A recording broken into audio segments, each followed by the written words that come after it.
BTR एकर्डआ जाबाय जायफोर मुंख्लंनि गेजेरजोंहाय दिनै बिटिआर जन्म जाबाय इमप्लिमेन्ट खालामनो थाखाय दिनै जोंनो एक्स एनडिपिनि जिथुनाखि मावनो गोनां बा साबजेक्टफोर जि दफाफोर बेखौ मावनो थाखाय जोंहा साथाम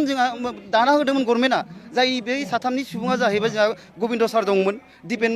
एबसुनिफ्राय जोंहा दिपेन सारा दंमोन आरो जोंहा फेरेंगा जेराव रन्जित सारा दंमोन एनडिपि हिसाबै दिनै एकर्ड जाखांनायनि उनाव बिथांमोननिफ्राय दिनै मोनसेबो जों मोजां मेसेज मोनाखै जोंनि धेमाजि जिल्लायाव टटेल 29 सा मुंख्लं नखर दङ जोङो खावलायबाय थागोन जोङो बारे-बार बुंबाय थागोन इउनाइटेड एक्स एनडिपि इउनाइटेड फारामा बारेम्बार बुंबाय थागोन बारेम्बार खावलायबाय थागोन गभर्नमेन्टखौ मानोना रियेलफोरा माने दासिमबो जोंनि धेमाजि जिल्ला हिसाबै जोंहा दङमोन दिनै जोङो मुंख्लं साननि गेजेरावनो बेखौ आङो रायजो राजाफोरनो आङो धेमाजि जिल्ला एक्स एनडिपि इउनाइटेड फारामनि जानानै आं फोरमायहरनो सानो नोंथांमोननि चेनेलनि नैबे गेजेरजों रादाबनि गेजेरजों दिनै जोङो दुखु मोनो दिनैहाय जोङो मुंख्लंफोरखौ गोसोखांनानै जोंनि एक्स एनडिपिनि फाउन्डार मिस्टार रन्जन दैमारि सार बिथांखौबो जों दिनैनि दिनाव जों गोसोखांनांगोन बिथाङा दिनै जेलाव दङ जेलाव थानानै दिनै मुंख्लंफोरखौ दिनै बियो गावनि दिनै मोखाङाव फैनानै बिथाङा दिनै बिबार बारसे बावनो मोनाखै बेसेबां दुखुनि बाथ्रा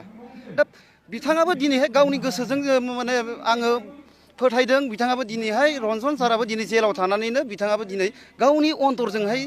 मुंख्लंफोरनो जाहाथे गोसोखांथि महरै गाव माबा मोनसेबाबो गोसोनि गेजेरजों बिथाङा दिनै मुंख्लंफोरनो साबायखरखौ हरदों जानो हागौ बेखायनो आंनि खावलायनाय जोंनि धेमाजि जिल्ला एक्स एनडिपि इउनाइटेड फारामनिफ्राय खावलायनाय नैबे मुंख्लंखौ लानानै जोङो बिटिआर एकर्डआ जाबाय जायफोर मुंख्लंनि गेजेरजोंहाय दिनै बिटिआर जन्म जाबाय बेलटिनि दिनावहाय बेलटिनि मुंख्लंआवहाय दिनै बिटिसि एकर्ड जादों दिनै एनडिपिनि एकर्डआवहाय दिनै एनडिपि मुंख्लं जादों दा बेखायनो आं खावलायगोन फैबाय थानाय समफोरावहाय जोंनि धेमाजि जिल्लायाव टटेल 29 सा मुंख्लं नखर दङ 29 सा दिनैहाय बिथांमोननि भेरिफिकेसना रियेल जोंनियाव माने आनरियेल नङा बियो धेमाजि जिल्लानिफ्राय आं दा गोख्रों भाबै दिनैनि मुंख्लं साननि गेजेराव आं बुंनो बा आङो नोंथांमोननि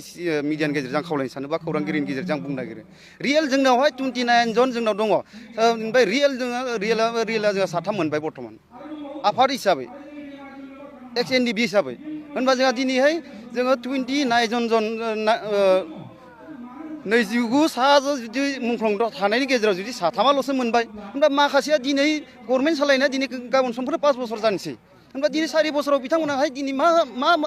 सिन्था धारना खालामदों मा मावनो नागिरदों जोङो खिन्थु जोङो धेमाजि जिल्लानि आं सासे एक्स एनडिपिनि सासे आं आफादगिरि जानानै आं बिथांमोननि जिथुनाखि मा बानायदों बेखौ आं हमरजोबनो हायाखै खिन्थु जोङो खावलायबाय थागोन जोङो बारे-बार बुंबाय थागोन इउनाइटेड एक्स एनडिपि इउनाइटेड फारामा बारेम्बार बुंबाय थागोन बारेम्बार खावलायबाय थागोन गभर्नमेन्टखौ मानोना रियेलफोरा माने दासिमबो जोंनि धेमाजि जिल्ला हिसाबै जोंहा दङमोननो आरो बै मुंख्लंफोरा दिनैहाय बेखौनो नेनानै दं बेखौनो आसा खालामनानै दङ दिनै जेलनिफोराबो दिनैहाय माला गगोन बिथांमोना मालाहाय उदां अख्राङाव फैनो हागोन बेखौनो बिथांमोनाबो दिनै दुखु खालामबाय दङ बेखायनो एकर्डआ दिनैहाय 4 बोसोराव 4 बोसोराव हाबबाय जाहाथे दा जायफोर माने जोंनि माहारियारि दैदेनगिरिफोर दङ बयबो सिन्था धारना खालामलायनानै जाहाथे एनडिपिनि समयसाखौ माने फोजोबना होगोन बयबो आल'सना खालामनायनि गेजेरजों रायलायनायनि गेजेरजों गासैबो माहारियारि आफादफोरा माने गासैबो माने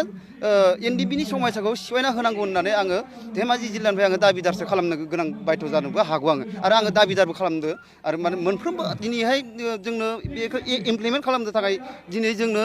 एक्स एनडिपिनि जिथुनाखि मावनो गोनां बा साबजेक्टफोर जि दफाफोर बेखौ मावनो थाखाय जोंहा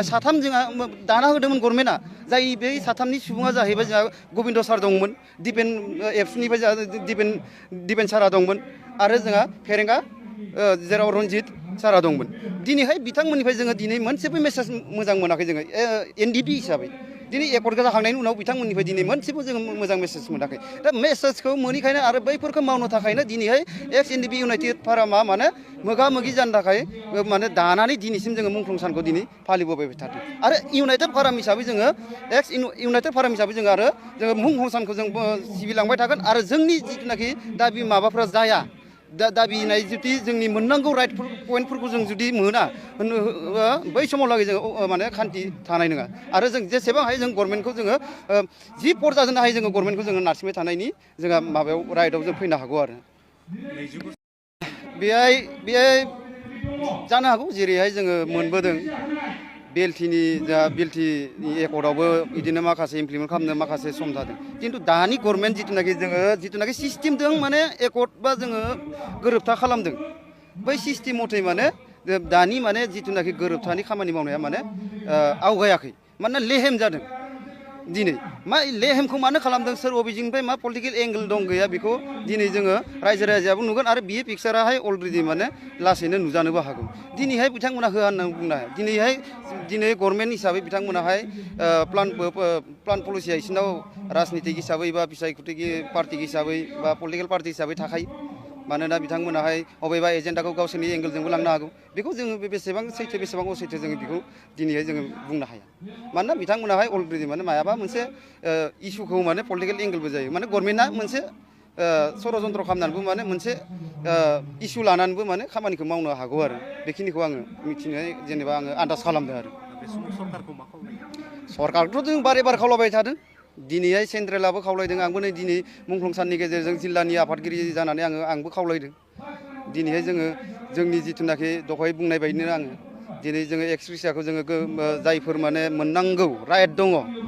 जायफोरखौ दिनैहाय माहारियारि आफादफोरानो बेसानि एनडिबिआ रियेलमोन थैनाया दिनै जुदि रियेला मोनाब्ला दिनै जोङो रियेलानो मोनाबा जों दिनै दुखु नांगोन जेराव जोंनाव सिमेन्ट सापरि बान्दारियाव दिनै 8-9 जन दं एनडिबि इउनाइटेड फारामनि जोनोमानो जाहैबाय एनडिबिनि समयसाखौ फिनिशिं खालामनाय जाय फिनिशिंआ जायागौमानि माने इउनाइटेड फाराम हिसाबै जों जिरायबाय थाया परिजन जायोबा जोङो गोनांथि जायोबा जोङो राजा लामायाव ओंखारगोन जोङो हय जोङो माने जोङो खोस्रि खावनोबो हागौ हय जोङो माने मायाबा एंगेलजों जोङो पलिटिकेल पार्टिखौबो जोङो राजनितिक बिथिङावबो जोङो ओंखारनांगौबो बायध' जानो हागौ सम आरो बोथोरा थिनोब्ला माने जोंनो इउनाइटेड फारामनि जिथुनाखि एजेन्डाफोरानो जेनेबा हाबाफारियानो जाहैबाय जोङो समाजखौ जोङो फोसाबनो नांफिनगोन दिनैहाय जोङो एकर्ड खालामना फैदों भारत सरकार आसाम सरकारजों आरो जोंनि जिथुनाखि माहारियारि आफादफोरजों जोङो रायलायनायनि गेजेरजों दिनै एग्रिमेन्टआ जाना फैदों 2020आव बेनि उनावहाय इउनाइटेड एक्स एनडिबि हिसाबै बारग' एनडिबि हिसाबैबो जोंहा दिनै खामानि मावनांगौआ दं होननानै जोङो इउनाइटेड फारामा जोङो नुहुरदों जायनि जाहोनाव दिनैहाय आङो मोनसे समावहाय आङो उदालगुरियाव थायोमोन आङो राङापारायाव थायोमोन मोनसे खोथा आं गहपुराव थायोमोन थाबोबाय थानांगौ धेमाजि जिल्ला एक्स एनडिबि अर्थात खौसेथि आफाद इउनाइटेड फाराम दिनै एनडिबि हिसाबै बारग' एनडिबि हिसाबै दिनै धेमाजि जिल्लानि सिङाव थानाय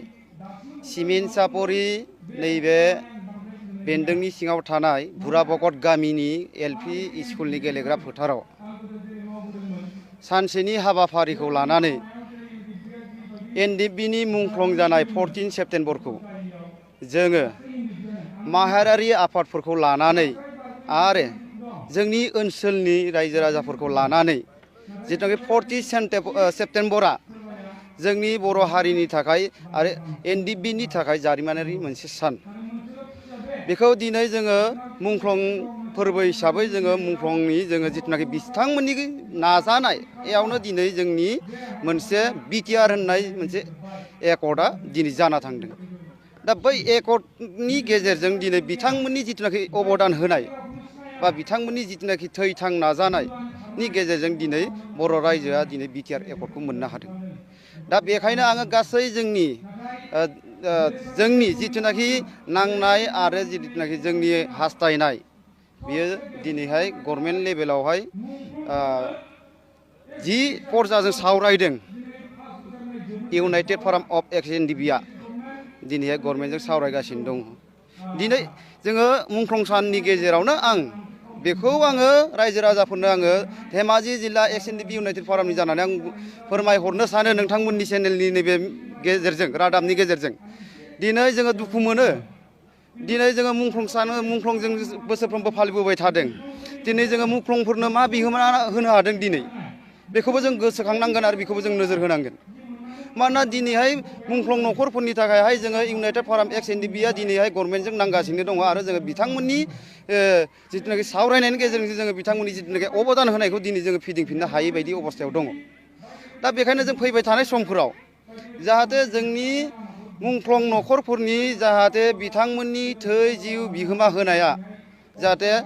हारिनि गेजेराव हाथरखि जानानै थागोन जाहाथे आरो जोंजों अराय सम बिथांमोना हेफाजाब होगोन आरो दिनैहाय जोङो बुंनो थांबावगोन दिनैहाय जोङो